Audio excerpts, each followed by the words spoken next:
Happy birthday, Carmen, my friend! Carmen, Tani, happy ka na da.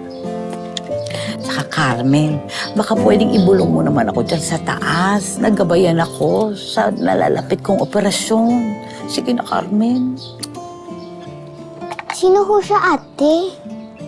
Narinig mo yung sinay gwapa, di ba? Carmen, my friend daw. Ay, ako. Matalik na kaibigan ko itong si Carmen. Alam nyo, parang kapatid na ang turing ko dito. Kaya, pag birthday niya, kahit wala na siya, sineselebrate ko. Kahit simple lang, di ba? Ako siguro na eh. Kung buhay pa po yung si Aling Carmen eh, siguro kasing bait mo po siya, no? Kaya naging close kayo. Naku, anak, kung naabutan mo yan si Carmen, naku, sigurado akong mamahalin ka nun. Kasi siyempre ikaw ang anak. Ay, kain na tayo. Kain tayo. Ito, lalamig. Teka, ano po yun, Nay?